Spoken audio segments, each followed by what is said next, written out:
দেখো, তুমি যদি বলো তোমাকে আমি একটা রিকোয়েস্ট করতে পারি, তুমি রাখবে কি রাখবে না সেটা সম্পূর্ণ তোমার উপর। বলো। বলছি যে এরপর থেকে যখন খাবার দিও সবাইকে একসাথেই দিও, পরিবারের সবাইকে একসাথেই খেতে দিও। সেটা ঠিক লাগে। যদি তোমার মনে হয় যে তুমি দাদাভাইকে খেতে দেবে না, তাহলে আমাকেও দিও না। দেখো, এটা একটা জয়েন্ট ফ্যামিলি। জয়েন্ট ফ্যামিলির তো থাকতে গেলে কিছু কিছু নিয়ম মানতে হয় না। তুমি যদি ঠিক করে থাকো যে তুমি দেবে না, তুমি কোনো সার্ভিস দেবে না, তুমি কিছুই করবে না, তাহলে তুমি জাস্ট করো না। তাহলে আমাকেও ওদের সামনে দিও না। শঙ্কর, তুমি ওর জন্য কেন কম্প্রোমাইজ করবে? এটা কম্প্রোমাইজের কথা নয়। প্রত্যেক বাড়িতেই একটা অঘোষিত একটা নিয়ম থাকে, একটা রুল থাকে, বিশেষ করে জয়েন্ট ফ্যামিলিতে। এই জয়েন্ট ফ্যামিলিতে এই নিয়মটা মানতে হয়, নাহলেই অশান্তি হয়, ভুল বোঝাবুঝি হয়। না না, আমি তোমাকে ইম্পোজ করছি না, জোর করছি না। আমি তোমার বলছি যে মানে তুমি যদি এটা মেনে নাও বা বুঝতে পারো তাহলে। আচ্ছা বেশ, এরপর থেকে আমি তাই করব। টেবিলে আমি আর বাড়াবাড়ি কিছু করব না। মানে সবার জন্যই খাবার রাখবো, আর সেরকম হলে আমি টেবিলে বাটি বাটি করে খাবার রেখে দেবো, যাতে কথা না বলতে হয়। আর বাড়তি খাবারগুলো টেবিলে রেখে দেবো, যাতে উনি আমাকে না বলতে পারেন আমার এটা লাগবে কিংবা ওটা লাগবে, কিন্তু প্রয়োজন হলে নিজেই নিয়ে নেন। আসলে কি বলতো, আমার না ওনার সঙ্গে কথা বলতেই ভালো লাগে না, ওনার দিকে তাকাতেই ইচ্ছে পর্যন্ত করে। উনি বাড়িতে আছেন এটা জানলেও না আমার কেমন একটা করে। নেহাত জেঠুমনি রিকোয়েস্ট করেছেন, সেই জন্য আমরা এখানে এসেছি, তা না হলে আমি কিছুতেই রাজি হতাম না এখানে আসতে। আমি দেখবো? না না, আমি দেখছি।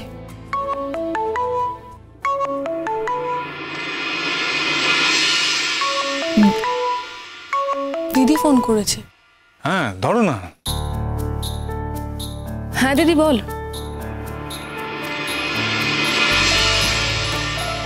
হ্যালো হ্যালো দিদি, তুই কাঁদছিস কেন? এই দিদি কাঁদছে। কি হয়েছে? হ্যালো। শঙ্খ, মোহরকে দাও ফোনটা। হ্যাঁ হ্যাঁ দিচ্ছি, কিন্তু তোমার কি হয়েছে সেটা তো বলবে। না না, তুমি কাঁদছো কেন? ও মন খারাপ হয়েছে? কি হয়েছে? কোনো প্রবলেম, কোনো ক্রাইসিস আমাদেরকে বলো প্লিজ। আমরা তো বাড়িতেই আছি, এক্ষুনি চলে যেতে পারবো। তুমি বলো না প্লিজ শঙ্খ, মোহরকে দাও না ফোনটা। মোর, ধরো, দিদি তোমাকে চাইছে, ধরো। হ্যালো হ্যালো দিদি, তোর কি হয়েছে? তুই কাঁদছিস কেন বলতো? আচ্ছা, তোর কি ঈশান্তার জন্য মন খারাপ করছে? দিদি বল না কি হয়েছে। না, তোর ঈশান্তার জন্য মন খারাপ হলে তো তুই মাঝে মাঝে এভাবে কাঁদিস। আচ্ছা ঠিক আছে, আমি আমি আমি না হয় তোর কাছে যাব, কেমন? তুই কাঁদিস না এখন। মোহর, তোর ঈশান্তা ফিরে এসেছে। কি? আর আমি সেটাই তো তোদের বলতে চাইছি। সবসময় তো সব কান্না দুঃখের হয় না মোহর, আনন্দেরও হয়। আর আমার এই কান্না আনন্দের কান্না মোহর। কিছুক্ষণ আগে তোর ঈশান্তা ফিরে এসেছে, তোদের খোঁজ করছিল। আর আমার মনে হলো তোদেরকে কথাটা জানানো দরকার, তাই আমি ফোন করছি। দিদি কি বলছে? কি বলছে দিদি? দিদি বলছে ঈশান্তা নাকি ফিরে এসেছে। এসব কি বলছে দিদি? মানে কি হয়েছে দিদি? মানে ভুলভাল কথা বলছে কেন দিনে দুপুরে? আস্তে, দিদি শুনতে পাবে তো। না, দিদি বলছে ঈশান্তা নাকি ফিরে এসেছে। নিশ্চয়ই ঈশান্তা ফিরে এসেছে, সেই জন্যই বলছে। না, তুমি একবার কথা বলো তো। দাদু। হ্যাঁ দিদি, কি কি কি হয়েছে বলো তো। না, তুমি কি আবল তাবল কথা বলছো, একটু বলবে আমাকে? শঙ্খ, আমি আবল তাবল কেন বলবো? আমার নিজের স্বামী ফিরে এসেছে, আমি সেই খবরটা তোমাদের দেবো না? ও স্নান করতে গেছে, আমি সেই ফাঁকে তোমাদেরকে ফোন করছি। ভাই, তোমরা একবার আসবে প্লিজ? হ্যাঁ, আসবো না কেন, নিশ্চয়ই যাবো। কিন্তু ব্যাপারটা কি বলো, একটু বলো তো। ও বলছে ও অ্যাসাইলামে ছিল, ওর একটা অ্যাক্সিডেন্ট হয়েছিল। মাথায় চোট লেগেছিল, তারপরও হসপিটালাইজ ছিল। এছাড়া ওর আর কিচ্ছু মনে নেই। আর আমাদের তো অ্যাক্সিডেন্টের কথা বলা হয়েছিল, কিন্তু আমাদের তো বডির কথা বলা হয়েছিল, আমরা তো মুখ দেখতে পাইনি। সুতরাং শেষ পর্যন্ত কিন্তু ঈশানকে কেউ দেখেনি। আর অত কথা বলার দরকার কি বলতো? অত কথা ভাবারই বাকি দরকার? ঈশান ফিরে এসেছে, এটাই তো আমাদের কাছে অনেক। দিদি, এটা যদি সত্যি হয় তাহলে এই মুহূর্তে এর থেকে আনন্দের খবর আমাদের কাছে আর কিছু নেই। এটা হতে পারে না। আমি ভীষণ এক্সাইটেড। আমার যে কি এক্সাইটমেন্ট লাগছে না, আমি বলে বোঝাতে পারবো না। দিদি দিদি, আমি গিয়ে সব শুনবো, কি হয়েছে না হয়েছে। চলো না, আমরা এক্ষুনি যাই। হ্যাঁ মোর, যাবো যাবো। দাঁড়াও দিদি, তুমি বলো না কি বলছিলে, বলো বলো। হ্যাঁ হ্যাঁ হ্যাঁ, তোমরা তাড়াতাড়ি চলে এসো প্লিজ। আর শোনো না, আজ রাতে যদি আমার বাড়িতে থেকে যেতে পারো খুব ভালো হয়। দেখো আজ রাতে থাকতে পারবো কিনা জানি না, তবে আসছি এক্ষুনি বেরিয়ে পড়ছি আমরা।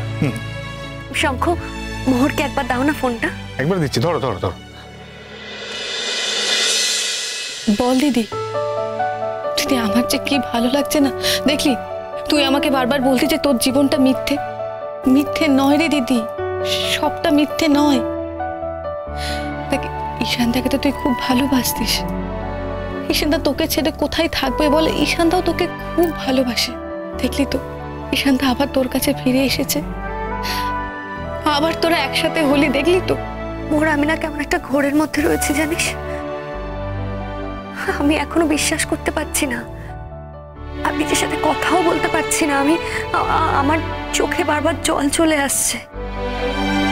আমি জানি এই জল আনন্দের, কিন্তু তবুও বারবার আমার চোখে জল কেন আসছে আমি বুঝতে পারছি না।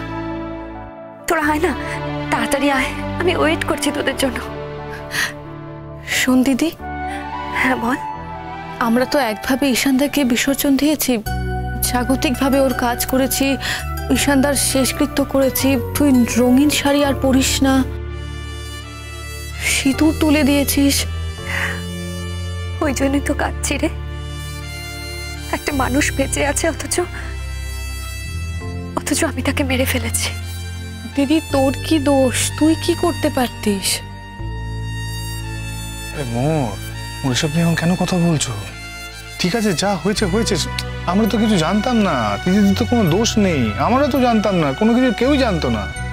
এখন এসে গেছে, ঠিক আছে, দেখা যাবে, পরে দেখা যাবে, কোনো অসুবিধা নেই। এর মধ্যে কোনো দোষ হয় না।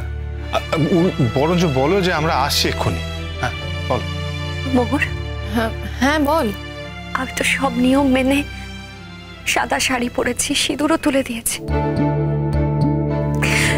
এখন সিঁদুর না পরে আমি ওর সামনে গিয়ে দাঁড়াবো কি করে বলতো? তার মানে সিঁদুরটা পরে নে দিদি। সেই সব কিছু তো বিসর্জন দিয়ে দিয়েছি রে। আচ্ছা, আমি সঙ্গে করে নিয়ে আসছি সব। দেখো, যে ফিরে এসেছে, আমি তো আর বিধবা নই, সেটা তো আমাকে সবাইকে জানাতে হবে। বল দিদি, আমি সবাইকে জানিয়ে দিচ্ছি, তুই চিন্তা করিস না। আমার যে কি আনন্দ হচ্ছে না, আমি তোকে বলে বোঝাতে পারবো না। আমাদের জীবনে কতদিন কোনো আনন্দ ছিল না বলতো? শোনা, আমরা কিন্তু বড় করে আনন্দ করব, এটাকে কিন্তু বড় করে সেলিব্রেট করব। তুই কিন্তু কিচ্ছু বলতে পারবি না। আর ঈশানদা যদি বলে, আমরা কিন্তু ঈশানদার কথা শুনবো না, একদম বলে দিলাম। কি গো বলো? হ্যাঁ একদমই তাই, একদমই তাই দিদি। কারোর কথা শুনবো না, সমস্ত দায়িত্ব কিন্তু আমাদের। বরকনেকে কিচ্ছু করতে দেবো না, সব অ্যারেঞ্জমেন্ট আমরা করবো। দিদি তুই রাখ, আমরা এক্ষুনি আসছি। চলো, আমাদের তাড়াতাড়ি যেতে হবে। আমি রেডি হইনি, কেমন? রেডি হয় না। তোমার যখন ওখানে খুব কষ্ট হবে তখন তুমি কি করবে? তখন আমি মামামের কাছ থেকেও চলে যাব। কোথায় যাবে মা? ও মা, ও মা, ও মুনিয়া, কোথায় যাবে মা? কোথায় যাবে সোনা মা? কি বলো, কোথায় যাবে? Don't touch me. কেন আমাকে ছুঁচ্ছো বারবার? আমার তোমাকে একটুও ভালো লাগছে না। মুনিয়া, মুনিয়া,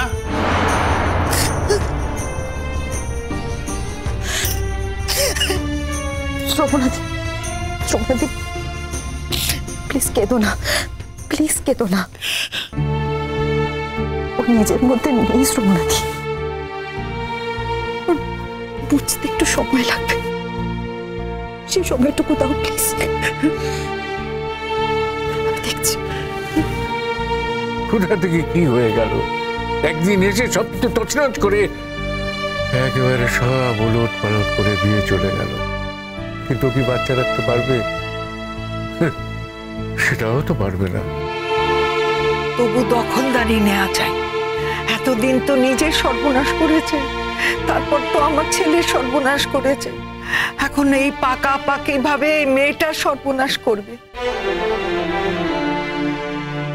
ওর কাছে গেলে কি ও যত্নার্থী করতে পারবে বলো তো আমাকে? মা, আপনাদের যদি এমনটা মনে হয় যে আমি এখান থেকে চলে গেলে মুনমুনি এ বাড়িতে থাকবে, তাহলে বরং সেটাই হোক, ও থাকুক।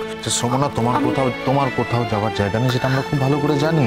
আর তাছাড়া মানে শুধুমাত্র মুনিয়ার কারণে তুমি বাড়ি ছেড়ে চলে যাবে, এটাও তো কাম্য নয়।